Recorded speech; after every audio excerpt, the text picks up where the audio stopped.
नमस्कार, मैं हूं गरिमा वाजपेयी और आप देख रहे हैं के न्यूज का खास कार्यक्रम देवभूमि का दंगल। और आज देवभूमि के दंगल में बात होगी सज रहे धाम और बढ़ रहे दाम।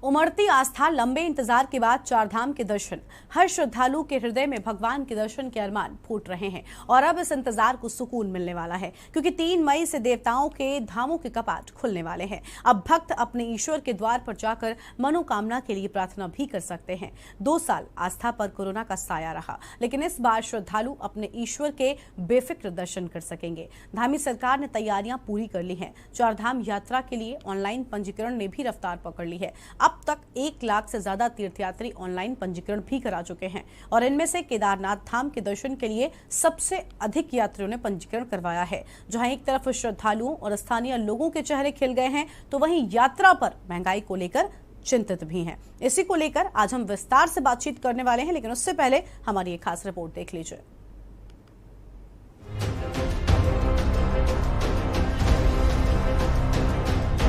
लंबे इंतजार के बाद इस बार श्रद्धालु बाबा केदार, बाबा बद्रीनाथ, यमुनोत्री और गंगोत्री के दर्शन कर सकेंगे। इस बार चारधाम यात्रा में बड़ी संख्या में तीर्थयात्रियों के आने की उम्मीद है। 3 मई को अक्षय तृतीया के दिन गंगोत्री व यमुनोत्री धाम के कपाट खुल रहे हैं, जबकि 6 मई को केदारनाथ और 8 मई को बद्रीनाथ धाम के कपाट खुलेंगे। पर्यटन विभाग ने चारधाम यात्रा पर आने वाले तीर्थयात्रियों की सुरक्षा को ध्यान में रखते हुए पंजीकरण की व्यवस्था अनिवार्य की है। इसके लिए हमने रजिस्ट्रेशन किया है और जितनी कैरिंग कैपेसिटी होगी उसके मुताबिक ही लोग जाएंगे। हम ये चाहते हैं कि यात्रा सरल और सुगम हो, उसकी तैयारियां हैं। और आप देखेंगे कि इस समय नीचे गर्मी पड़ रही है तो यात्री पहाड़ की तरफ रुख कर रहा है। और निश्चित रूप में हमने जो हमारे मंदिर हैं, शैव मंदिर, शाक्त मंदिर और हमारे वैष्णव मंदिर हैं, उनको भी हमने डाइवर्सिफाई किया है। हम आग्रह करेंगे कि और स्थानों पर भी यात्री जाएं और हमारे पर्यटन को बढ़ावा दें। धन्यवाद। पर्यटन विभाग के अनुसार चारधाम यात्रा में 3 से 31 मई तक के लिए 1 लाख से अधिक यात्रियों ने पंजीकरण किया है। कोरोना महामारी के बाद इस साल चारधाम यात्रा में बड़ी संख्या में श्रद्धालुओं के आने की संभावना है। सरकार के स्तर से इसकी तैयारी भी की जा रही है। पिछले दिनों मुख्यमंत्री धामी ने तमाम संबंधित विभागों के मंत्रियों और अधिकारियों के साथ चारधाम यात्रा का रोड मैप तैयार किया है।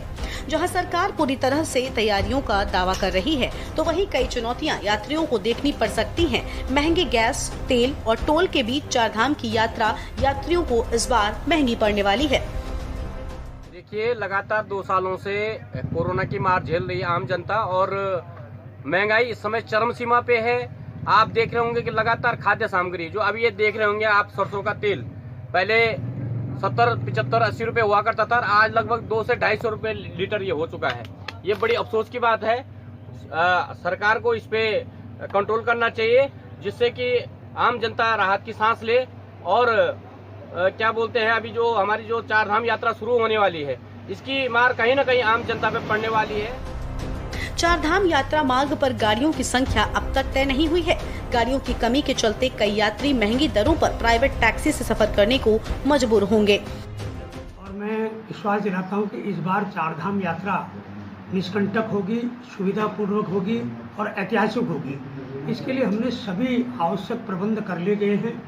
लगभग 16,500 गाड़ियों को हमने ग्रीन कार्ड की सुविधा देकर वेल फिटनेस, वेल मेंटेन की सुविधा दी है, ताकि कोई भी हमारा जो वाहन है वो रास्ते में खड़े न रहे, यात्रियों को परेशानी न हो।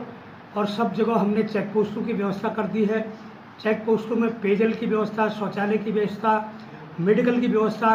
और जो जाम लग रहे हैं, जाम के लिए भी मैं हर जनपद में के कलेक्टर और एसएसपी को हमने जिम्मेदारी दी है कि चारधाम यात्रा की शुरुआत हो रही है, परंतु क्या व्यवस्थाएं पर्याप्त है? राज्य के पास मुख्यमंत्री ही नहीं है, मुख्यमंत्री अपने चुनाव में व्यस्त है और हर तरफ इतनी महंगाई है। बहुत सारी गाड़ियां जो बाहर से आएंगी वो सीएनजी वाली गाड़ियां होंगी। क्या हमारे यहाँ सीएनजी के पंप्स हैं? कहाँ पे भरवाई जाएंगी सीएनजी? हम देख रहे हैं कि कितनी मुश्किलों से यात्रा शुरू हुई है, मगर हमने ये भी देखा है कि सतपाल महाराज जो पर्यटन मंत्री हैं वो स्वयं इस बात को मान रहे हैं कि जो हेलीकॉप्टर के टिकट्स हैं उसमें ब्लैक तक होता है। हर तरफ इतनी महंगाई है, यात्रा में चीज़ों के दाम किस तरह से बढ़ने वाले हैं और अधिक, वो हम देखेंगे, क्योंकि हम देख रहे हैं कि पेट्रोल हो, डीजल हो, इनके दाम भी लगातार बढ़ते रहे हैं। तो सरकार महंगाई को कैसे कंट्रोल करेगी, यात्रा को ठीक प्रकार से कैसे व्यवस्थित करेगी, हेलीकॉप्टर्स की यात्रा ठीक प्रकार से कैसे कराएगी। सवाल तो बहुत उठाते हैं आप लोग जब आप विपक्ष में होते हैं, मगर जब आप सरकार में होते हैं तो कार्य करना आता नहीं। बढ़ती महंगाई के बीच श्रद्धालुओं को पूजा महंगी पड़ने वाली है। ऐसे में देखना होगा कि सरकार इसमें कोई राहत दे पाती है या नहीं। देहरादून से के न्यूज इंडिया के लिए हिना आजमी की रिपोर्ट।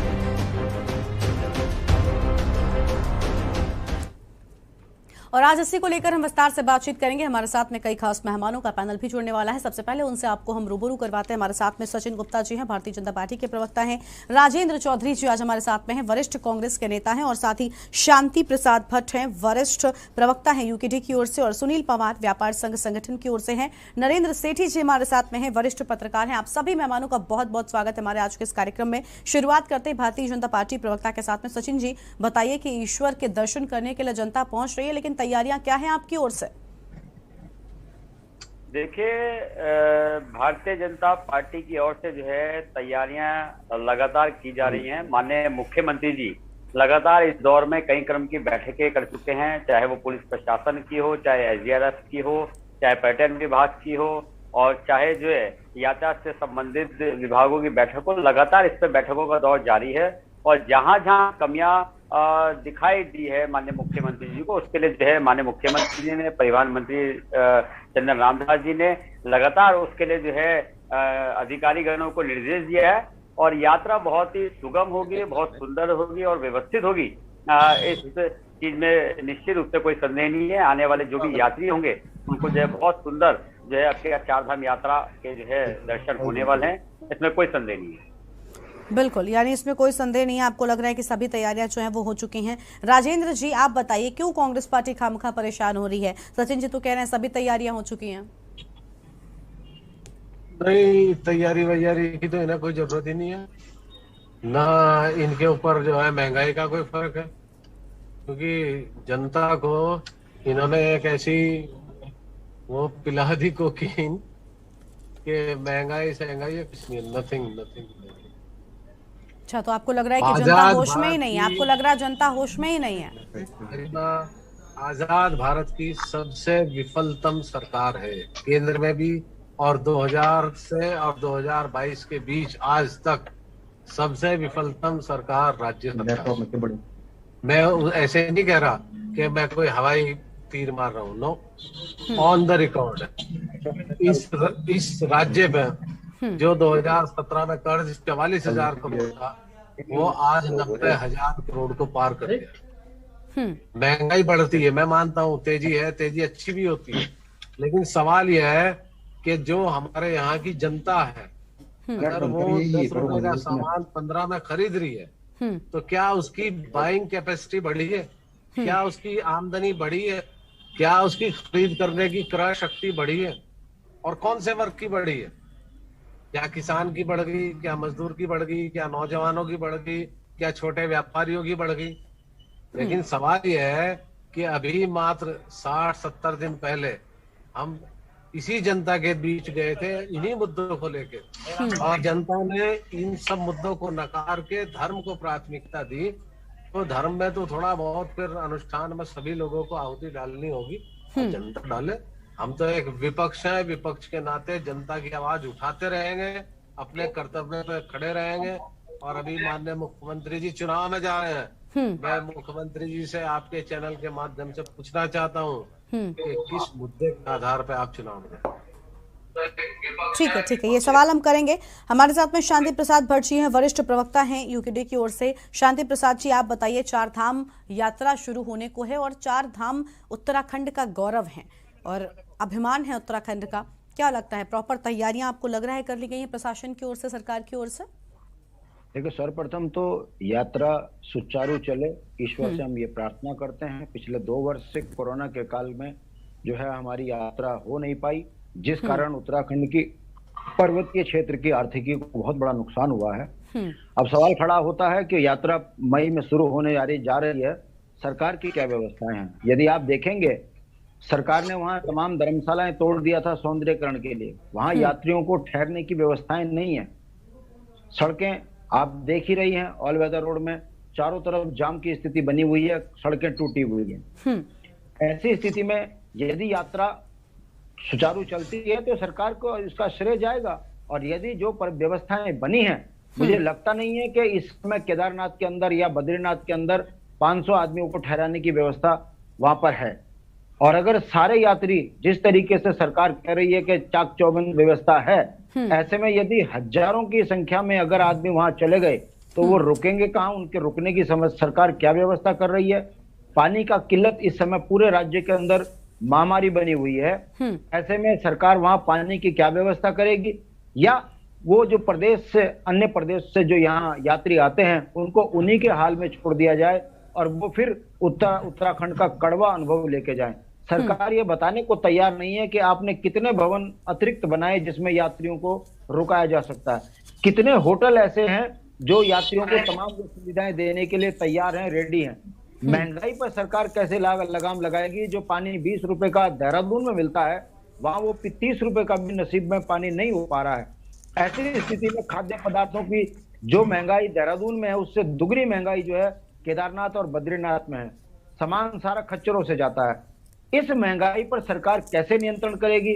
आम जनमानस को उससे कैसे सुविधा मिलेगी? इस पर सरकार बताने को तैयार नहीं है। और अंत में वर्तमान सरकार चुनावी मोड में है।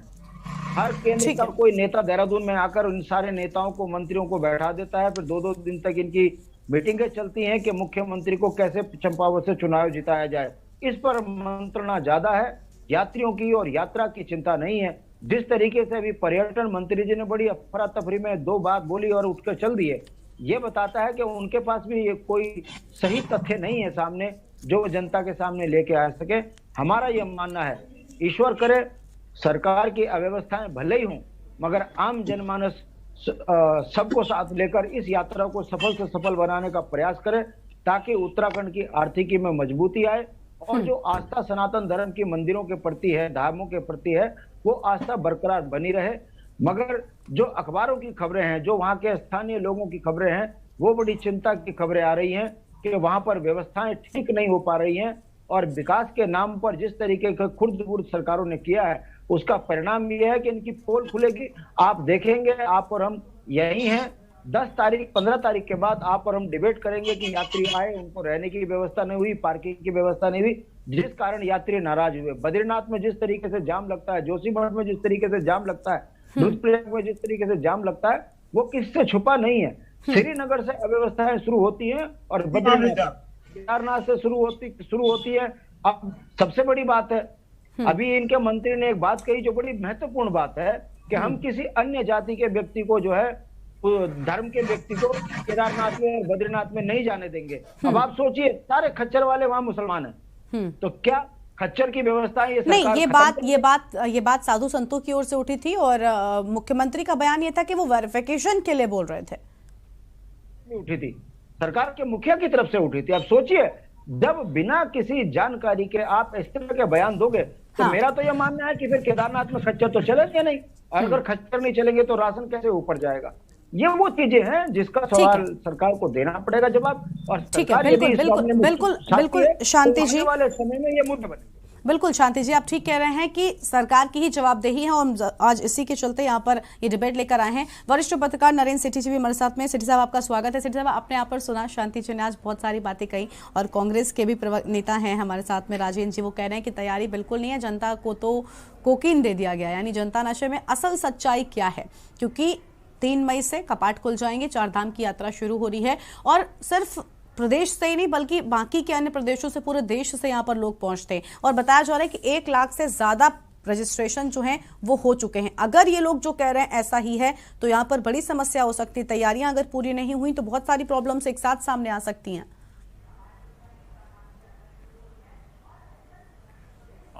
देखिए गरिमा, अभी मैंने तीनों प्रवक्ताओं को सुना। बिल्कुल। और वैसे तो देखिए शांति प्रसाद जी के नाम में ही शांति जुड़ा हुआ है जी। तो लेकिन मैंने शांति प्रसाद जी के मुख से कभी शांतिपूर्वक बयान कोई नहीं सुना। हो सकता है ये राज्य के इनको पीड़ा हो और इनके मन के अंदर एक उद्वेलना रहती हो हर समय कि मैं किस तरीके से विकास की बात को बहुत अच्छे तरीके से पहुंचाऊं। बहरहाल हम चार धाम पे जो चर्चा कर रहे हैं, चार धाम यात्रा हम ये मानते हैं कि हिंदू धर्म में और हर हिंदू परिवार के लिए एक पूरे जीवन काल में एक ऐसा आस्था का एक ऐसा आयोजन होता है जिसमें हर कोई प्रतिभाग करने की उसकी इच्छा होती है और उसे अपने जीवन काल में एक प्रबल इच्छा रहती है कि मैं एक बार गंगा मैया के दर्शन और एक बार चार धाम के दर्शन जरूर करके आऊं। लेकिन हमने ये पिछले जब से राज्य बना है और इस राज्य को बनने के बाद हमने कांग्रेस की भी भाजपा की भी सरकारें देखी, अलग अलग नेतृत्व परिवर्तन होते देखे, लेकिन इन सब में एक चीज देखी कि भले ही अटूट आस्था है पूरे देश के विदेश के चार धामों के प्रति, लेकिन हम वो बेसिक इंफ्रास्ट्रक्चर जो हमें यात्रियों को सुख सुविधाएं सहूलतें देने की बात होती है, जो उनको जरूरत बेसिक चीजें हैं जो देने की बात होती है, हम उससे चूक जाते हैं। पानी की बोतल आज भी जो 20 रुपए की है वहां 60 रुपए की बिकती है, जब जिस समय थोड़ी सी भी कहीं रोड ब्लॉक हो जाती है तो इस पर ना तो प्रशासन का कोई अंकुश रह पाता है, ना सरकार का कोई अंकुश रह पाता है। जो एक पूरे देश में जो छवि जाती है उत्तराखंड की कि उत्तराखंड में लूट की जाती है जब यात्री कहीं परेशान होता है, तो इससे निजात पाने के लिए मेरी तो एक नेक सलाह है कि चाहे वैष्णो देवी मंदिर ट्रस्ट हो, चाहे तिरुपति तिरुमाला देवस्थानम हो साउथ में, आप कलियर शरीफ हो, या आप गणपति मंदिर है मुंबई में वहां पे हो, शिरडी में हो, यहां पे सतपाल महाराज जी को यहां से अपने दल, अपने विशेषज्ञ, अपने आईएएस अधिकारियों को भेजना चाहिए, अध्ययन दल को, वहां देख के आए कि वो लोग कैसे सुचारू यात्रा चलाते हैं और वहां की व्यवस्था को देखकर उसको अनुग्रहित करें यहां पे। मुझे लगता है कि बहुत कुछ सीख जाएंगे। ये जरूरी नहीं कि हर कोई परिपक्व होता है। सतपाल महाराज के पास मैं मानता हूं बहुत तजुर्बा है, अध्यात्म गुरु हैं, लेकिन पर्यटन के क्षेत्र में कैसे हर पर्यटक को, कैसे हर तीर्थ यात्री को या धर्म पे जो यात्रा करने आया है उत्तराखंड में, उसको कैसे सुविधाएं प्रदान करनी है, उसको कैसे की खाने की, उसको यात्रा की, और रोड ब्लॉक ना हो, यहाँ की यात्रा पुलिस की किस तरीके से हमने उसको सुविधा प्रदान करनी है। ये बेसिक चीजें, ये मूलभूत चीजें समझने की और सोचने की बहुत नितांत आवश्यकता है। और बिना यहाँ एसी कक्ष में बैठ के आप सोचें कि उसकी योजनाएं बना लें कि कैसे दुर्गम क्षेत्रों में यहाँ से 300 किलोमीटर यात्रा तय करके, और जो 300 किलोमीटर तो सिर्फ ऋषिकेश से जो द्वार है चार धामों का, और वहां से जो दूसरे लोग आ रहे हैं 1000-1500 किलोमीटर की यात्रा करके, तो वो क्या छवि लेके जाएंगे। उनके मन के अंदर एक सुकून जो होना चाहिए, उनके अंदर जो श्रद्धा भाव है वो दोगुना होना चाहिए। अगर वो उसी मन से जा रहे हैं और ये सोच रहे हैं कि दोबारा हमने कब आना है, तो हम अभी भी हम यात्रियों की संख्या को पैमाना ना मान लें इस बात को लेकर कि यात्रा सफल हो गई। हम यात्रियों से फीडबैक भी लें। जैसे कोई कंपनी उत्पाद बेचने के बाद उससे फीडबैक मांगती है, ऐसे यात्रियों से पूछिए कि आपको क्या महसूस हुआ। मुझे लगता है आज तक शायद कोई ऐसा पोर्टल ही नहीं बनाया उत्तराखंड पर्यटन विभाग ने या धर्माटन ने, तीर्थाटन ने, कि वो यात्रियों से ये पूछें कि आपने क्या महसूस किया, क्या कमी है। बिल्कुल, यानी अनुभव अगर समझ में आएगा, साझा किया जाएगा, तो कहीं ना कहीं उससे और ज्यादा सुझाव भी हम कह सकते हैं अगर ठीक करना चाहेंगे तो सरकार को जरूर मिल जाएंगे। और इस पर हम विस्तार से बातचीत करेंगे, लेकिन फिलहाल देवभूमि के दंगल में एक छोटा सा ब्रेक के लिए आप रुकना है, कहीं मजा आएगा, फौरन हाजिर होंगे।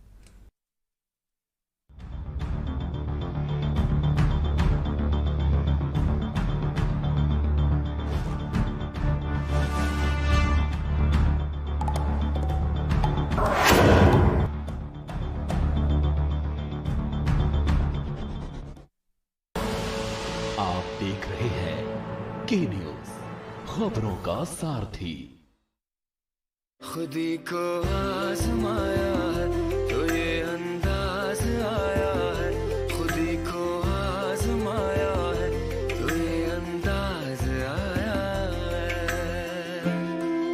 तुम में भी मैं हूं। शुद्ध प्लस पान मसाला।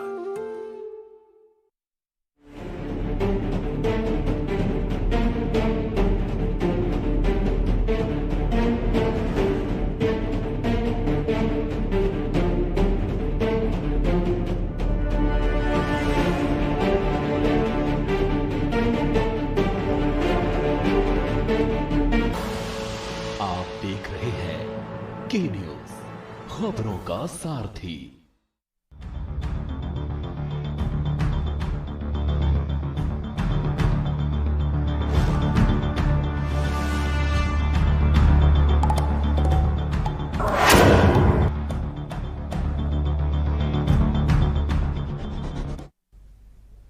ब्रेक के बाद देवभूमि के दंगल में आप सभी का स्वागत है। सज रहे हैं धाम, क्योंकि 3 मई को कपाट खुल जाएंगे और 4 धाम यात्रा की शुरुआत 6 मई से हो जाएगी। लेकिन सबसे बड़ी बात यहां पर यह है कि ईश्वर के दर्शन करने के लिए 4 धाम यात्रा पर जो लोग जाते हैं, आखिर उनका अनुभव कैसा होता है। क्योंकि कई बार ऐसा कहा जाता है कि यात्रा हमें दुनिया को एक नई नजर से देखना सिखाती है, यात्रा हमें दुनियादारी सिखाती है बहुत सारी, और खास तौर पर जब यात्रा 4 धाम की हो तो फिर क्या कहने। लेकिन सबसे अहम यहां पर यह हो जाता है कि इस 4 धाम की यात्रा में लोगों का अनुभव कैसा रहता है, उत्तराखंड के लोगों की ओर से क्या कुछ खास तैयारियां होती हैं, सरकार की ओर से उन्हें किस तरह की सुविधाएं प्रदान की जाती हैं। आज इसी को लेकर हम विस्तार से बातचीत कर रहे हैं। एक तरफ लगातार महंगाई बढ़ती जा रही है, महंगाई की मार से जनता परेशान है। ऐसे में जो यात्री इस बार ईश्वर का दीदार करने के लिए पहुंचने वाले हैं उत्तराखंड, उनके सामने कहीं ना कहीं समस्या जो है वो भी आ खड़ी होगी। महंगाई की भी समस्या सामने आ जाएगी, क्योंकि बहुत से लोग अपने पर्सनल वाहनों के साथ में यहाँ पर पहुंचेंगे तो उनके सामने सीएनजी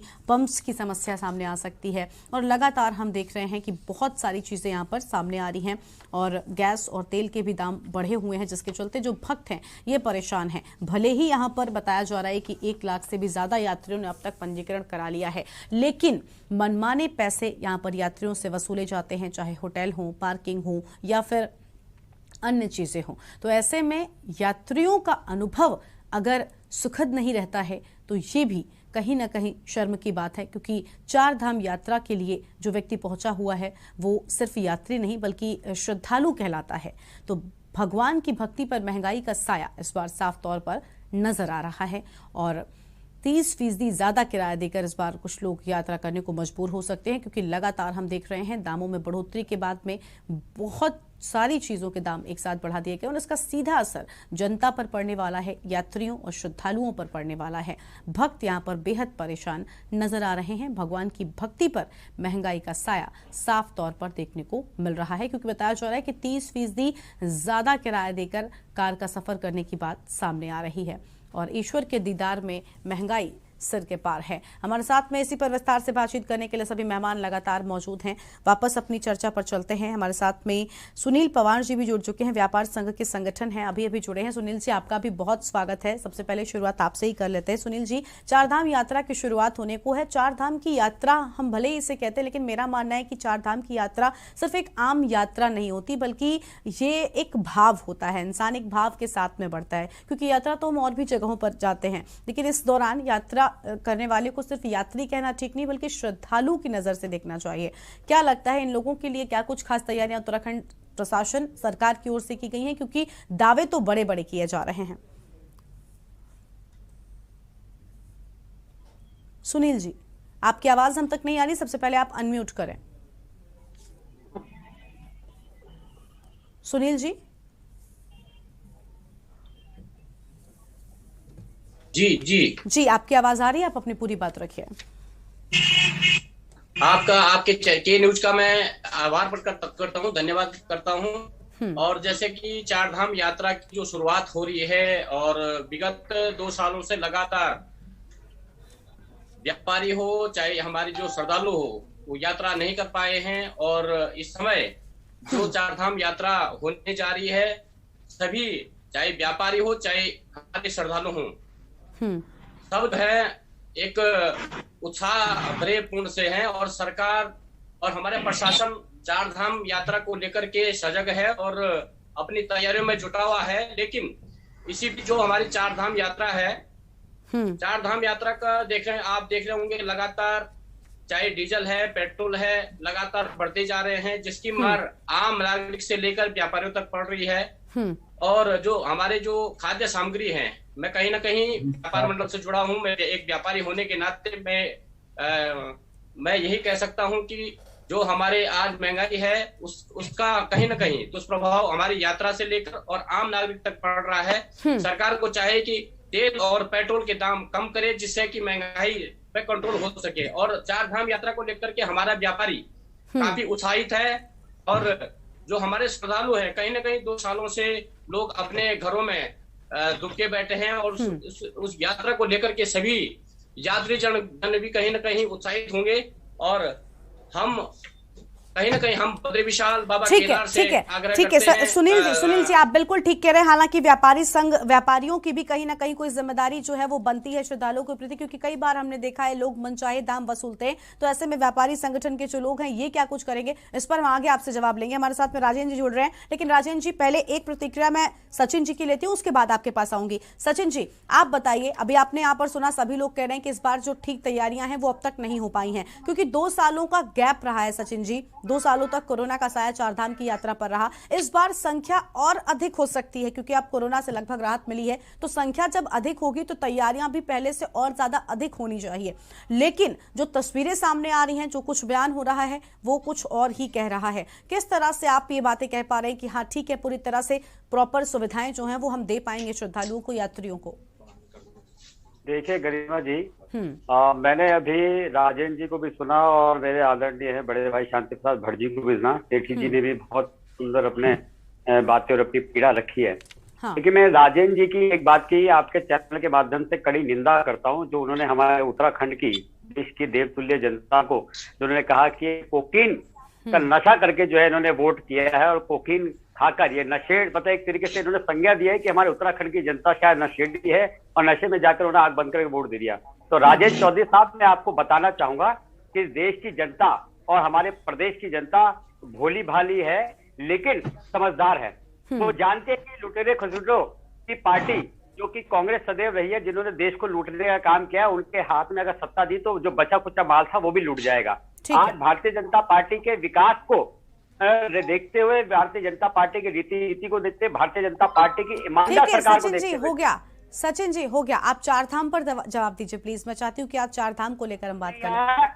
मैं बताना चाहूंगा, एक मिनट मेरी बात आप पूरी होने दीजिए। उसको देखते सचिन जी माफी के साथ आपको रोकना पड़ रहा है, छोटे से ब्रेक के लिए रुक रहे हैं, लेकिन ब्रेक के बाद आपके पास ही आएंगे, आपकी पूरी बात हम सुनेंगे। छोटे से ब्रेक के लिए देवभूमि के दंगल में रुकते हैं, जल्द लौटेंगे। आप देख रहे हैं के न्यूज, खबरों का सारथी।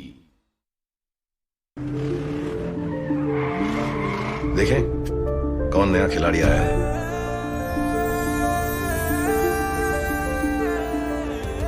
समझा देते हैं, प्यार से समझाएंगे, धीरे धीरे से, वो भी अपनी जुबान में।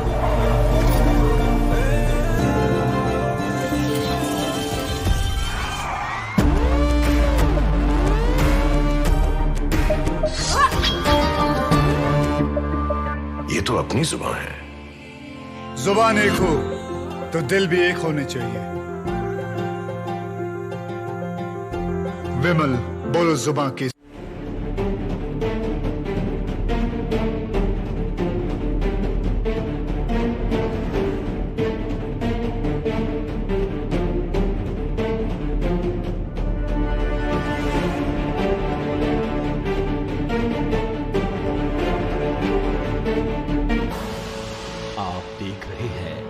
के न्यूज, खबरों का सारथी।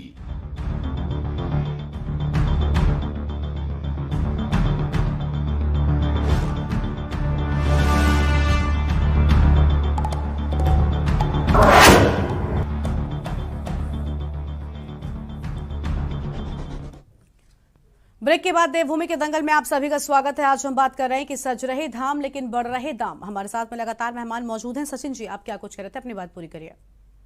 देखिए गरिमा जी, मैं बस इतना ही पहले कहना चाह रहा था कि राजेंद्र चौधरी साहब जो है, पहले तो हमारे इस प्रदेश की जनता से माफी मांगनी चाहिए जिस तरीके से उन्होंने शब्दों का प्रयोग किया है, जिस तरीके से उन्होंने कहा है कि हमारी प्रदेश की जनता नशे में रहती है और नशे में उन्होंने जो है वोट देके भारतीय जनता पार्टी को जिताने का काम किया है।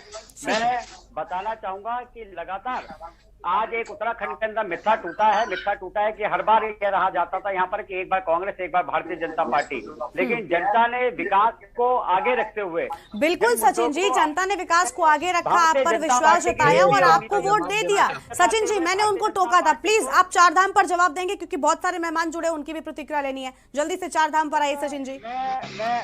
मैं चारधाम यात्रा पे आ रहा हूँ, निश्चित रूप से चारधाम यात्रा पे आ रहा हूँ। माननीय शांति प्रसाद भट्ट जी ने भी जो है इस विषय को रखा, लेकिन मैं आदरणीय शांति प्रसाद भट्ट जी से भी आग्रह करूंगा, आप उत्तराखंड के हितैषी, आप पहाड़ के हितैषी है, उत्तराखंड के जनमानस से आपका जुड़ाव है, इसमें कोई दो राय नहीं है। मैं बहुत सम्मान करता हूँ आपकी इस पीड़ा का भी, लेकिन आज लगभग 2 साल बाद ये यात्रा सुचारू रूप से चलने के लिए प्रारंभ हुई है। मैं पिछले साल यात्रा पे गया था, केदारनाथ जी, बद्रीनाथ जी की यात्रा में मैं दर्शन करके आया, बहुत सुगम मैं उस यात्रा के दर्शन, और मुझे कहने में कोई संकोच नहीं है, और मैं एज ए पार्टी प्रवक्ता नहीं कह रहा हूँ, मैं आपको एज ए आम इंसान के नाते कह रहा हूँ कि मुझे किसी प्रकार की कोई समस्या वहां देखने को नहीं मिली यातायात में, क्योंकि पिछले 1 साल, क्योंकि 2020 में जो है पूरी तरह से कोविड कार्यकाल में कार्य बंद था, और जो है कहीं ना कहीं जो है कुछ नहीं, लेकिन सचिन जी समस्याएं तो है ना, सड़क की समस्या है, इस बार तो महंगाई की सबसे बड़ी समस्या आपकी सरकार ने खड़ी कर दी है। देखिए महंगाई की स्थिति आपके व्यक्तिगत समस्या न आने से थोड़ी ना होता है, पूरा देश की मार है। आप बगल में अपने जो हमारे देश है उनकी स्थिति देख लीजिए। आज की वर्तमान की स्थिति ये हो गई है कि जहां पर भी कोविड की अव्यवस्था रही है, कोविड की वजह से वहां की जो आर्थिक चीजें धराशायी हो गई है, लेकिन हमारा देश आज भी अपने पैरों पे खड़े होकर, आज भी अपने व्यवस्थाओं को, संसाधनों को समेटते हुए जो है आज भी हर कार्य में नंबर बने। और यही बात, महंगाई बढ़ाने में नंबर बने हमारा देश, बिल्कुल सच कह रहे हैं, आपके हर कार्य में नंबर 1 है। कोई विषय नहीं है। मैं तो आपको बोल रहा हूँ कि आज वर्तमान की स्थिति है कि आज हमारी जो चारधाम यात्रा में जो हमारे लोग आ रहे हैं, वो मन से आ रहे हैं, वो प्रार्थना करके आ रहे हैं, उनके अरे वो तो ईश्वर के दर्शन करने के लिए आ रहे हैं, लेकिन आपकी जिम्मेदारी क्या बनती है सचिन जी, आपकी जिम्मेदारी क्या बनती है? सड़कें खस्ता हाल पड़ी हुई है, महंगाई की मार लोगों पर पड़ रही है, सीएनजी पंप आपने नहीं लगाए हैं। अगर आपको कहीं भी रास्ता खुल जाए, देखिए चौड़ीकरण में अगर थोड़ी व्यवस्था चल रही होगी तो बिल्कुल स्वाभाविक है, जब विकास कार्य होगा तो कहीं ना कहीं खुदाई भी होगी, लेकिन सड़क पर बेवजह के खड्डे या खड्डे बनेगा, सरकार भरना चाहिए, ऐसा आपको कहीं देखने को नहीं मिलेगा। सुगम यात्रा है, बिल्कुल जो है चारधाम की यात्रा सुगम होने जा रही है। जगह जगह माननीय मुख्यमंत्री जी ने पानी की व्यवस्था के लिए 500 ऐसी नए स्थान वहां पे चयनित किए, जहाँ पे 500 वाटर कूलर और वाटर बैंक के रूप में जो आप पानी की भी बात कर रही थी, 35,000 पानी मिल रहा है, वो लोगों को वहाँ पे बिल्कुल व्यवस्थित मिलने वाला है वहाँ पर। ठीक है, योजनाएं तो बहुत बड़ी बड़ी होती है, वैसे भी आपके मुख्यमंत्री घोषणावीर कहलाते हैं, बड़ी बड़ी घोषणाएं, बड़ी बड़ी योजनाएं, लेकिन धरातल पर क्या, ये सबसे बड़ी बात है। ठीक है, यात्रा 6 मई को शुरू होगी अभी। ठीक है, बिल्कुल हम इंतजार कर रहे हैं, और हम इसीलिए डिबेट आज लेकर बैठे कि 6 मई से पहले अगर जो कमियां रह गई उनको दुरुस्त कर लिया जाए तो इन यात्रियों को, इन श्रद्धालुओं को कम से कम दिक्कतें नहीं होंगी। राजेंद्र जी आप कुछ कह रहे थे, बताइए, जवाब दीजिए। सचिन जी कह रहे हैं तैयारियां पूरी है एकदम। मैं गरिमा में एक बात कह रहा था जी, से हजारों साल पहले भी यात्रा होती थी। हाँ, लोग अपने स्तर से, अपने संसाधनों से जाते थे, और उसे कहा जाता था, जो आजकल हमारे माननीय प्रधानमंत्री जी कहते हैं कि आत्मनिर्भर, आप अपने भरोसे जा रहे हैं। वही स्थिति है। पिछले 2 साल में उत्तराखंड के जो युवा हैं, जो वहाँ यात्रा के संबंध में छोटी छोटी दुकानें, होटल, रेस्टोरेंट चलाते थे, आते हैं सेठी साहब इसके बाद जी, उनकी आर्थिक कमर टूट चुकी है। वो आज इस पोजीशन में नहीं है क्योंकि सरकार ने उनकी कोई आर्थिक मदद नहीं की। वो इस पोजीशन में नहीं है कि हमारे यात्रियों की सेवा कर सके। राजेंद्र जी माफी के साथ, सेठी साहब आपकी आवाज नहीं आ रही, अनम्यूट कर लें आप प्लीज। देखिए, हर चीज में राजनीति अच्छी नहीं होती। इसमें क्या राजनीति है? क्या इन्फ्लेशन रेट है आज? सेठी साहब आप बताइए, क्या इन्फ्लेशन रेट है, क्या स्टैगफ्लेशन है, बताइए आप। जीडीपी कितनी गिर गई? मैं ये पूछ रहा हूँ राजेंद्र जी, आत्मनिर्भर भारत में और आत्मनिर्भर यात्रा में कोई ताल्लुक है? कैसी बात है? हम कम से कम कोई बात करें, ऐसी बात करें जिसका तर्क हो, लॉजिक हो। बिल्कुल ताल्लुक है। चौधरी साहब को 100 रुपए लीटर के डीजल में जाओगे आप, जो 40 रुपए के में जाना चाहिए। ये नहीं, हम आत्मनिर्भर भारत की कल्पना करते हैं, लेकिन हम आत्मनिर्भर यात्रा के लिए नहीं यहाँ पर। आप बता दो सेठी जी, आप तो इनके पैरोकार हैं। आत्मनिर्भर यात्रा का क्या मतलब है कि जैसे ऋषिकेश आदमी पहुंचे, प्रशासन कहे कि चल निकल ले यात्रा पे अपने आप, तू तेरे को कोई लूटे खसोटे गिर जाए तू खाई में, हम कुछ नहीं देखेंगे, तू आत्मनिर्भर है। ये बात नहीं होती। कैसी बात करते हैं? आत्मनिर्भर तो है ही नहीं सेठी साहब उन्होंने ये कहा है वैक्सीनेशन करने के बाद आज देश हमारा जो है अपने पैरों पे खड़ा है।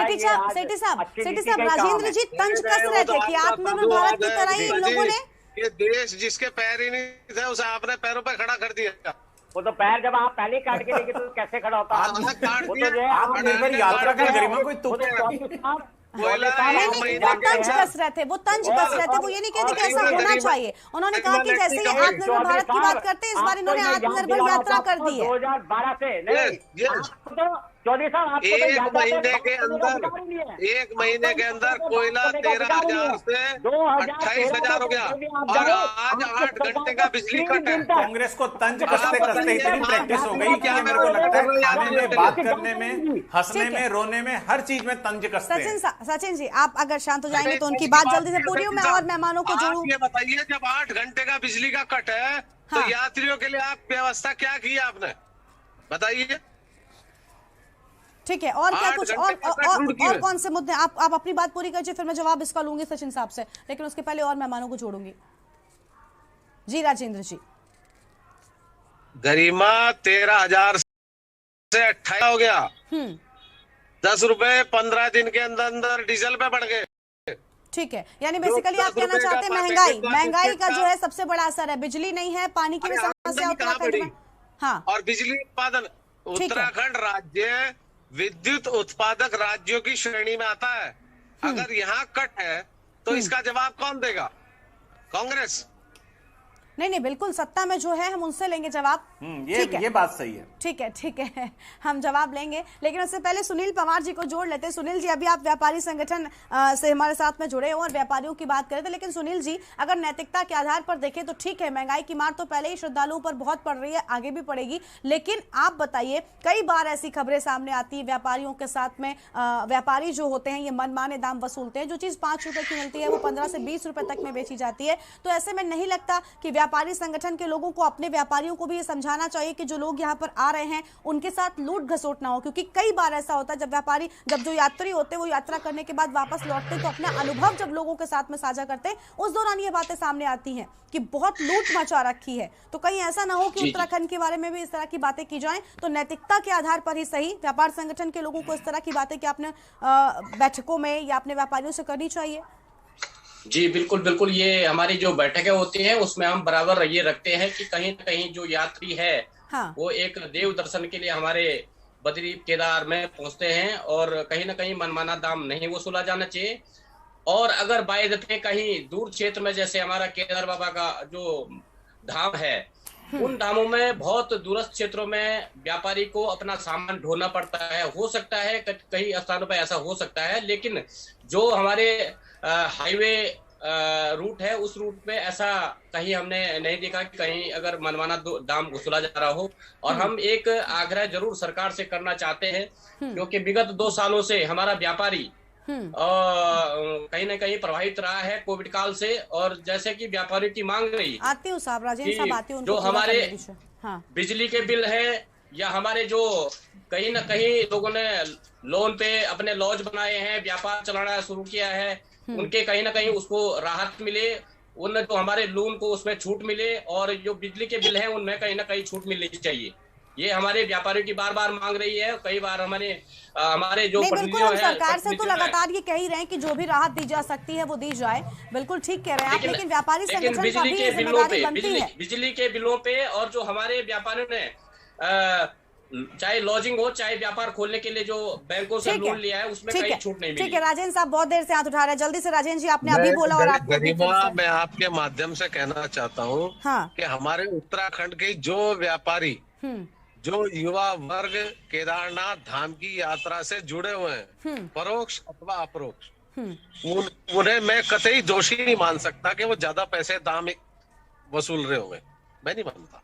नहीं इस तरह की भी खबरें सामने आती। मैंने क्या कहा नैतिकता के आधार पर, नैतिकता के आधार पर, क्योंकि वो श्रद्धालु हैं, वो 4 धाम की यात्रा के लिए पहुंचे हैं। तो ऐसा कई बार होता है, सामने खबरें आती हैं जहाँ पर मनमाने दाम दिए जाते हैं। कम से कम गरिमा मैं कह सकता हूँ उत्तराखंड का व्यापारी इस श्रेणी में नहीं आता है कि वो अपने श्रद्धालु को ठगे। ठग तो सरकार रही है, 100 रुपए लीटर का डीजल दे रही है जी, और बिजली का रेट इन व्यापारियों पर बढ़ा दिया। हाँ। जिन लड़कों ने पिछले 24 महीने से राजेंद्र जी बहुत सारी शिकायतें मिलती हैं कि वहाँ के लोकल दुकानदार ठगते हैं। बिल्कुल बिल्कुल, हम सब खुद हम खुद इस तरह की खबरें देखते हैं जहाँ पर कहीं किसी के साथ में व्यापारियों के साथ में, या वहाँ के कुछ लोकल्स हैं, ये नहीं कहा जा सकता ना सब ऐसे हैं, कुछ होंगे जो ऐसा नहीं करते होंगे। व्यापारी को 24 महीने से जिसकी कार खड़ी है, जिस पर टैक्स चढ़ रहा है, जिस पर बैंक का इंटरेस्ट चढ़ रहा है, वो क्यों ग्राहक को खराब करेगा?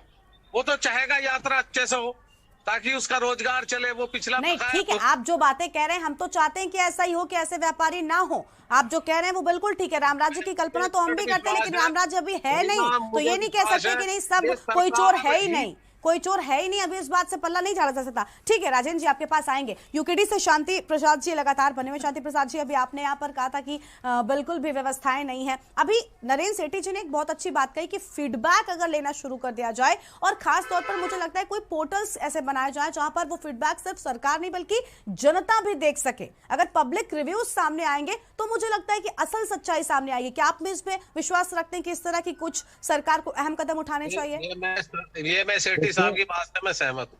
ठीक है, कांग्रेस भी सहमत है सेठी साहब आपकी बात से।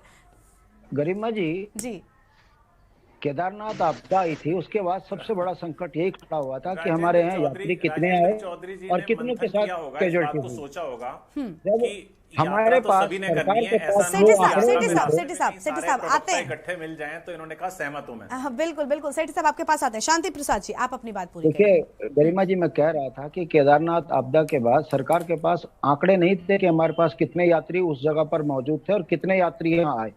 उस संकट के बाद ये चर्चा में विषय बना कि जो भी यात्री उत्तराखंड में आता है उसका रजिस्ट्रेशन हो चाहिए। सरकार ने कहा है कि 1 लाख लोगों का रजिस्ट्रेशन हो गया। ये संकेत है कि अभी शुरुआत है और 1 लाख आदमियों का इसमें रजिस्ट्रेशन हो गया है। 5 तारीख तक आते आते ये कई लाख तक और जाएगा। बिल्कुल। ऐसे में हम विपक्ष के नेता होने के नाते सरकार के कार्यप्रणाली में सुधार हो, इसलिए हम जहां कमियां हैं उस पर और सरकार का ध्यान आकर्षित करने का प्रयास करते हैं। यही चर्चा का विषय भी होता है। तमाम लोग इसीलिए पैनल पर आकर बैठकर बात करते हैं। हम सवाल क्यों ना खड़ा करें? क्या वनों में आग लगना बंद हुआ? गर्मी बढ़ेगी, यात्री को परेशानी होगी। उत्तराखंड में बिजली का कट हो रहा है, क्या सरकार ने पूर्व में व्यवस्था नहीं करी? ये जानकर कि यात्री आएंगे उनको परेशानी होगी, बिजली कटिंग नहीं होनी चाहिए। सरकार को क्या पता नहीं था कि यात्रा शुरू होने वाली है, पानी का संकट नहीं होना चाहिए? ये वो बेसिक चीज है जो हर सरकार को मार्च से लेकर मई तक संकट झेलना ही झेलना होता है। इसका निदान के लिए सरकार बनाई जाती है। महंगाई का आलम यह है कि पैनल में बैठा हर व्यक्ति कह रहा है महंगा है। चलो, महंगाई कोई विषय नहीं है सरकार के अंदर, सरकार महंगाई को मानती नहीं है विषय। पर क्या ये माना जाए कि इस महंगाई पर यात्रा सुचारू हो जाएगी? क्या इस पर अनियंत्रण अगर हो गया, जैसे देहरादून से दिल्ली से माल ले जाने व्यापारी देने से मना कर देता है कि भाई महंगा पड़ रहा, मैं नहीं भेज रहा, तो ऊपर पहाड़ का बेचारा व्यापारी तो मजबूर है। प्रिंट प्लेट 20 रुपए लिखा हुआ है, 18 रुपए उसको वहीं पड़ रहा है, वो क्या बेचेगा? इस स्थिति पर सरकार क्या कहने को तैयार है? सरकार वाकई अगर महंगाई बढ़ रही है, ये बात बिल्कुल ठीक है, और इसका बहुत बड़ा असर यात्रियों पर पड़ेगा, बहुत बड़ा, क्योंकि होटल के रूम से लेकर आने जाने का किराया, हर एक चीज महंगा हो गया। गरिमा जी, होता क्या है, सरकार यदि मजबूत होती है ना तो सरकार हर विषय पर आंकड़ों के साथ आकर बात करती है कि इतने लाख यात्री यदि पहाड़ के ऊपर एट ए टाइम चढ़ेंगे तो रुद्रप्रयाग में उनके लिए ये व्यवस्था है, श्रीनगर में ये व्यवस्था है, जोशीमठ में ये व्यवस्था है, केदारनाथ में, गुप्त काशी में ऐसी व्यवस्थाएं हैं कि आज सरकार बताए तो करा क्या है। यात्रा में अगर अभी बरसात हो गई, कच्चे पहाड़ है, ब्लास्टिंग से अभी सड़क बनी हुई है, सबको पता है कि गौरीकुंड से नीचे आ जाओ, बद्रीनाथ से ऊपर चले जाओ, रास्ता जाम ही जाम है कि रुद्रप्रयाग में जाम। यानी रोड मैप भी अगर हम देखें तो पूरी तरह से तैयार, आपका यही कहना है ना कि रोड मैप भी जो रास्ते हैं उनको भी लेकर पूरी तरह से तैयारी नहीं है। सवाल गरिमा जी, आप बात खत्म कर दो। सवाल ये नहीं है कि हम सरकार को कह रहे हैं सरकार गलत है। सवाल ये है कि सरकार आंकड़ों के साथ में ये बताने को तैयार नहीं है कि एट ए टाइम यदि 5 लाख आदमी पहाड़ पे चढ़ गए तो उनके लिए हमने क्या व्यवस्था करी, जरा बता दे। प्रवक्ता भाजपा का यहाँ बैठा है, अगर हम सवाल खड़े करते हैं तो हम तो सरकार के, अरे भाई हमको खुशी नहीं होगी, हमारी अर्थव्यवस्था खत्म हो चुकी थी 2 वर्ष में, हमारा व्यापारी परेशान था, मगर उस व्यापारी को व्यापार मिलेगा नहीं तो वहां पर परेशान होंगे यात्री, तो उस व्यापारी को अच्छा थोड़ी ना लगेगा। ये सरकार को बताना चाहिए कि पानी के लिए हमने ये व्यवस्था करी है, बिजली की ये व्यवस्था है, यात्रा बीच में कहीं रुकेगी नहीं, सड़क पर हमने इतने डोजर लगाए हुए हैं, इतने हमने वहां पर जेसीबी खड़े करे हैं, सरकार बताए तो आंकड़ों के साथ। और महंगाई को नियंत्रण करने के लिए हमने इतना राशन वहां पर डंप किया हुआ है ताकि महंगाई जो है ना हो। 240 रुपए का तेल देहरादून में मिल रहा है तो वहां 350 तक पहुंचता है वो। ऐसी स्थिति में जो आदमी 80 रुपए की थाली खाता है वो 300 रुपए की थाली हो जाएगी। फिर आप कहो, फिर आम जनता जानती नहीं है, वो ये कहेंगे कि वहां के व्यापारी महंगा ले रहे हैं। अरे भाई उसकी परिस्थिति को समझिए, जब व्यक्ति स्वयं पर आधारित। नहीं, बिल्कुल इस बात से कोई गुरेज नहीं कर रहा है कि महंगाई नहीं है। शांति साहब, इस बात से कोई भी ये नहीं कर रहा है कि महंगाई नहीं है, महंगाई है, ये बात बिल्कुल ठीक है और इसका सीधा और बड़ा असर जनता पर, यात्रियों पर पड़ने वाला है। पानी की व्यवस्था क्या है, प्रवक्ता बता दे कि उत्तराखंड में पानी की कमी नहीं होगी। ठीक है, हम जवाब लेंगे इस पर, हम आपके सवालों के जवाब लेंगे भारतीय जनता पार्टी और सरकार से। सेठी साहब को लेकिन उससे पहले छोड़ते, सेठी साहब अभी अपने आप पर सुना, सभी प्रवक्ताओं ने यही कहा है और कांग्रेस पार्टी के भी प्रवक्ता कह रहे हैं कि तैयारी कह रहे हैं कि नहीं हमने तो पूरी तैयारी कर ली है। लेकिन देखिए ये बात सच है कि जैसे ही यात्रा शुरू होती है लगातार खबरें अलग अलग तरह के सामने आती हैं, कहीं कहीं पर यात्रियों के साथ लूट तक हो जाती है। तो ऐसे में ये सारी घटनाएं जो हैं वो ठीक नहीं होती, ये मनोबल तोड़ती हैं बाकी के आने वाले यात्रियों का, ये छवि खराब करती हैं देवभूमि की। तो इन सारी चीजों से कहीं पर जाम की, लोग 3-3 दिनों तक जाम में फंसे रहे इसके पहले यात्रा के दौरान, जिसके चलते पूरा प्रोग्राम जो है वो डिले हो जाता है। तो ये सारी समस्याएं क्या लगता है इस बार, क्योंकि 2 साल तो वैसे ही इन लोगों ने रेस्ट कर लिया, अभी 2 सालों के बाद जब हो रही है तो क्या तैयारियां कर पाएंगे, ये वाकई में सक्षम है ये तैयारियां कर पाने में? जी गरिमा, देखिए अभी हमारे कांग्रेस के साथी प्रवक्ता राजेंद्र चौधरी जी ने और शांति प्रसाद भट्ट जी ने जो बातें कही, जो उनका पहले दौर की बातचीत में उत्तर थे उसमें परिवर्तन आ गया और थोड़ी सी पॉजिटिविटी आ गई। क्योंकि चर्चा हम धर्म के ऊपर कर रहे हैं तो सत्संग का काफी असर पड़ता है, तो मुझे लगता है कि उनके भाव भी परिवर्तित हो गए बहस करने के साथ साथ आगे आते आते। तो मेरा यह मानना है कि चूंकि यात्रा एक ऐसी चीज है कि जीवन काल में कोई व्यक्ति 2 या 3 बार यात्रा करता है, ये जरूरी नहीं कि कोई हर साल यात्रा के लिए आता है। तो उस यात्रा को कैसे उसकी यात्रा एक संस्मरण में परिवर्तित की जाए, इसके लिए सरकार का दायित्व है कि सरकार हर संभव प्रयास करे। आप ये देखिए, अगर हज यात्रा को सब्सिडाइज कर सकती है भारत सरकार, तो क्या वैष्णो देवी यात्रा और यहाँ तीर्थ यात्रा, 4 धाम की यात्रा को सब्सिडाइज नहीं कर सकती? एक बड़ा दिल रखते हुए केंद्र सरकार को यह कहना चाहिए कि हम 4 धाम की यात्रा को सब्सिडाइज करने जा रहे हैं। आप जैसे ही ऋषिकेश के द्वार पे पहुंचेंगे उसके बाद आप हमारे अतिथि हैं, आपको अपना कुछ खरीदना है खरीदिए, उसके अलावा आपका रहने का, आपका पहुंचने का सारा खर्च हमारा है। केजरीवाल अगर दिल्ली में कर सकते हैं, बुजुर्गों के लिए यात्रा फ्री कर सकते हैं, धार्मिक यात्रा, तो ये उत्तराखंड की सरकार क्यों नहीं कर सकती, जिनकी सरकार 14-15 राज्यों से भी ज्यादा राज्यों में इनकी सरकार है। और इनको बहुत खुले दिल के साथ ये सोचना चाहिए। दूसरी चीज ये है कि जो यात्री यहां संस्मरण लेके जाएगा वापस, आपने देखा होगा चाहे सिद्धि विनायक मंदिर में कोई गया है, वैष्णो देवी मंदिर गया है, तिरुपति मंदिर बालाजी गया है, या शिरडी गया है, या कहीं पे भी गया है वो, तो वहां से आपने कभी ऐसी घटनाएं, ऐसी बातें सुनी कि उन्होंने आकर कहा कि हमारे साथ ये दुर्व्यवहार हुआ या हमारे साथ इस तरीके का लूट खसोट हुई, हमारे से अतिरिक्त पैसे लिए गए, किसी घोड़े खच्चर टट्टू वाले ने बहुत ज्यादा पैसे ले लिए, ऐसा कहीं भी नहीं सुना होगा। ये केवल हमारे उत्तराखंड में क्यों मिलता है? क्योंकि सरकार का जो मंदिर समिति है या जो यहाँ की यात्रा व्यवस्था है, गढ़वाल मंडल विकास निगम है, उसके ऊपर इतना नियंत्रण नहीं है जितना कि होना चाहिए। और यात्रा को सुगम बनाने के लिए, यात्रियों की जेब के ऊपर भार ना पड़े, उसके लिए वो हर संभव प्रयास करें और यात्रा को एक यादगार बना दें। इस तरीके का सरकार को एक पहल करनी चाहिए। और सरकार अगर इसमें पहल नहीं करती तो हमारे बाकी प्रवक्ता जो कह रहे हैं जिस बात को,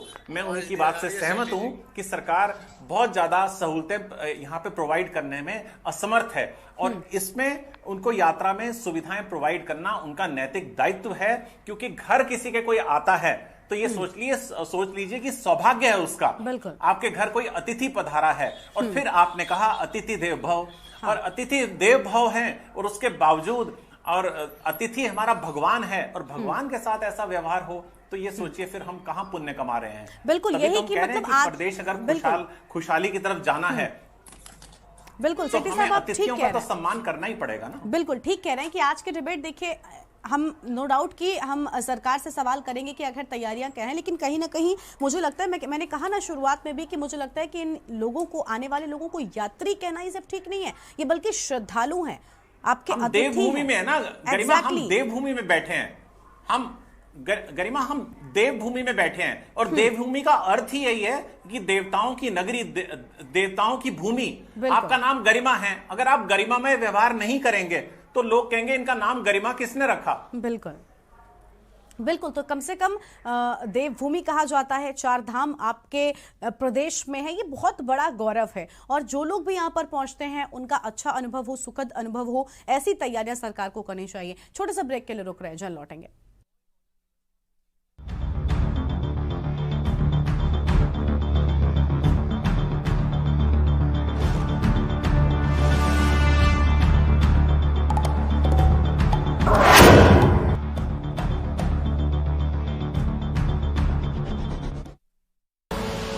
आप देख रहे हैं के न्यूज, खबरों का सारथी।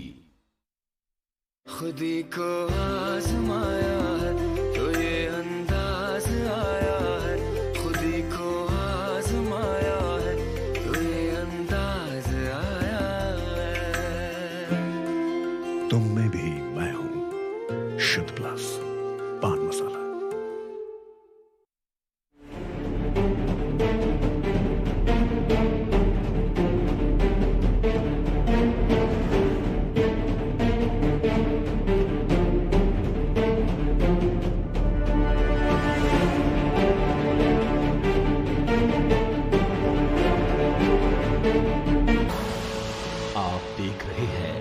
के न्यूज, खबरों का सार।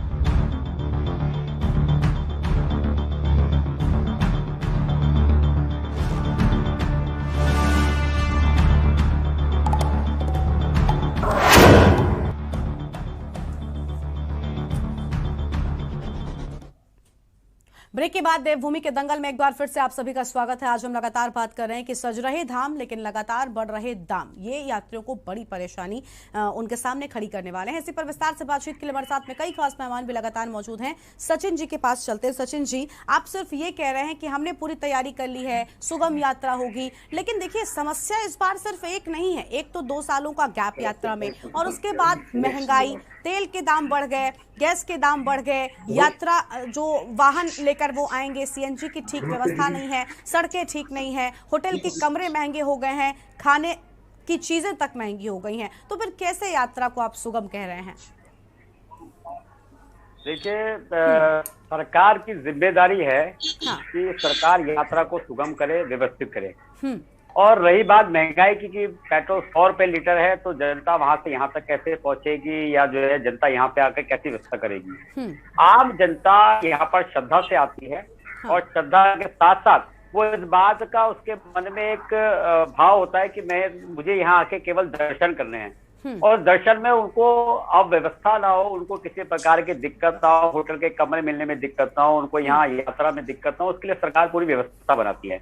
अभी मैं चर्चा फिर से वहीं से शुरू करूंगा, क्योंकि मैं आदरणीय शांति प्रसाद भट्ट जी को मैं फिर बोलना चाहूंगा कि मुझे तो लग रहा था कि वो उत्तराखंड के हितैषी है, लेकिन जिस प्रकार से वो आने से पहले, यात्रा शुरू होने से पहले यात्रियों को डरा रहे हैं, तो निश्चित रूप से कहीं ना कहीं जो है इसे डर के भाव से जो है यहाँ के अगर वो यात्री प्रभावित होते या नहीं आते, तो यहाँ के आम जनमानस से, यहाँ के व्यापारियों पे, यहाँ के उत्तराखंड के लोग वहाँ पे विस्तार की आशा से 2 साल से बैठे, कहीं ना कहीं वो भी आहत होगा, उनको भी दुख होगा, क्योंकि इस यात्रा से चलने से उनका परिवार पलता है, हमारे उत्तराखंड का आजीवन जो है इससे निर्भर रहता है। पानी की व्यवस्था के लिए मैंने आपको बताया, माननीय मुख्यमंत्री जी ने, बताओ आपने क्या, सचिन जी आज आप किसी भी सवाल का जवाब सीधे नहीं दे रहे हैं। सचिन जी, आप जो बातें कह रहे हैं, ये राजनीतिक डिबेट हम रखेंगे, आप खूब जिस भी पार्टी पर बरसना है आप बरस लीजिएगा, मैं आपको नहीं रोकूंगी। आपने बोला नहीं, मैं बोल रहा हूँ आपको। आपने बोला कि पानी की दिक्कत रहती है। पानी का जो है एक बोतल 20 रुपए की बोतल 35 रुपए मिलती है। पानी की समस्या को देखते हैं, पानी का विषय आया सरकार के संज्ञान में। पानी के लिए 500 नए जो है वाटर कूलर, वाटर जो हमारे जो बैंक टाइप के होते हैं वो वहां पर जो है लगाने के सख्त निर्देश दे दिया गया। और मैं आपको बोला 6 तारीख से पहले वहां पे व्यवस्था बन जाएगी।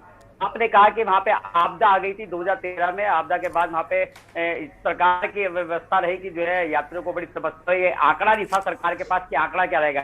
सरकार को मैं अपनी जानकारी में डालना चाहता हूँ कि पिछले साल लगभग जो है गंगोत्री जी, यमुनोत्री जी, केदारनाथ जी, बद्रीनाथ जी और हेमकुंड साहिब की यात्रा को मिला के लगभग सरकार के पास जो ठोस आंकड़ा है 5,09,503 लोगों का आंकड़ा सरकार के पास स्पष्ट है वर्तमान में जो है। और क्या आंकड़ा है आपके पास? क्या आंकड़ा है? 5 लाख लोग कौन है? ये कौन से लोग हैं? 9,503 लोग हैं जिन्होंने इन 5 धामों में यात्रा करी है। अरे तो यही तो फिर वही बात आपने अभी कहा था ना, शुरुआत करते बात तो यही। सचिन जी ना आप अपनी बात कहते हैं लेकिन आप सुन नहीं रहे। सबसे पहली बात, कितने लोग आ रहे हैं ये बड़ी बात नहीं है, कितने लोग यहाँ से अच्छा अनुभव लेकर जा रहे हैं, आज हम इस पर बात कर रहे हैं। आने को तो लोग आएंगे ही, आप कुछ नहीं करेंगे। जिसको दर्शन करने 4 धाम के वो आएगा।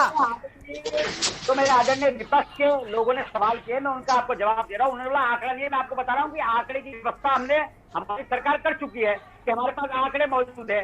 वर्तमान में जो है 2020 में सरकार के पास कंट्रोल रूम में 11,247 कॉल है जिसपे जो है उनकी शिकायतें हैं, उनके निवारण किया गया, उनकी बातों पे गौर किया गया। वर्तमान में सरकार के पास 1,36,400 रजिस्ट्रेशन हो चुके हैं सरकार के पास कि भाई सरकार ने बिल्कुल ठीक है ठीक है। मैं बता रहा हूँ, सुनिए मेरी बात तो। सचिन जी वक्त की कमी, जल्दी से पूरा कर लीजिए। मुझे लास्ट प्रतिक्रिया सेठी साहब की चाहिए। मैं एक सवाल पूछना चाहता हूँ भाजपा के प्रवक्ता से, ये यात्रा के लिए शांति साहब उनको बोलने नहीं दीजिए प्लीज, वक्त कम है। जल्दी से सचिन जी प्लीज, बहुत जल्दी से। आपने कहा यात्रा सुचारू होनी चाहिए, यात्रा व्यवस्थित होनी चाहिए, कहीं कोई आपदा उससे क्या चौकी पे एसडीआरएफ की टीम गठित करने के लिए सरकार निर्देश क्षेत्र में जो लगातार एसडीआरएफ। ठीक है सचिन साहब हो गया। सेठी साहब अभी आप जो बात कह रहे थे, आखिरकार बात वहीं पर आकर अटक गई है कि भैया जितने लोगों ने रजिस्ट्रेशन करवा दिया, इन्होंने बड़ा आंकड़ा पेश कर दिया कि भाई हमारी सत्ता में तो हमारी सरकार में इतने सारे लोग दर्शन करने आ रहे हैं। लेकिन सेठी साहब क्या लगता है कि क्या ये बिल्कुल ठीक है? क्या ठीक है? जल्दी से बस 2 लाइनों में जवाब दे दीजिए, बहुत कम समय। सरकार गरिमा, देखिए सरकार का बिल्कुल नैतिक दायित्व बनता है कि जिस तरीके से कोई व्यक्ति अपने घर में भागवत कराता है, उसके घर में 800 से 1000 व्यक्ति श्रद्धालु आते हैं, तो उसको इस बात की चिंता होती है कि हर श्रद्धालु प्रसन्न होकर उसके घर से जाए और किसी प्रकार की कोई शिकायत ना रहे। तो इसी प्रकार ये इस प्रदेश का नहीं पूरे देश का एक भागवत है। यहाँ के मुख्यमंत्री से लेकर हर आला अफसर की ये जिम्मेदारी बनती है कि जितने अतिथि आ रहे हैं, जितने श्रद्धालु आ रहे हैं, वो कोई भी यहाँ से असंतुष्ट होकर न जाए, हर कोई श्रद्धा भाव से अच्छे संस्मरण लेके वापस जाए। बिल्कुल ये सिर्फ प्रशासनिक जिम्मेदारी नहीं है, बल्कि सरकार के सामने ये एक व्यक्तिगत तौर पर हम कह सकते हैं सोचना चाहिए हर एक व्यक्ति को, और साथ ही साथ नैतिकता के आधार पर भी इन लोगों को यात्री नहीं बल्कि श्रद्धालु समझकर इनका स्वागत करने के लिए तैयार रहना चाहिए। बहुत बहुत शुक्रिया आप सभी मेहमानों का हमारे साथ आज की इस चर्चा में शामिल होने के लिए और अपनी बात रखने के लिए। तो ईश्वर के दीदार के लिए इस बार जनता 4 धाम पहुंच रही है, लेकिन सवाल यही है कि 4 धाम में धाम तो सजकर तैयार हो रहे हैं, लेकिन दाम लगातार बढ़ते जा रहे हैं जो इन लोगों की परेशानी भी बढ़ा रहे हैं। और फिलहाल देवभूमि के दंगल में आज बस इतना ही। आप देखते रहिए के न्यूज इंडिया। नमस्कार।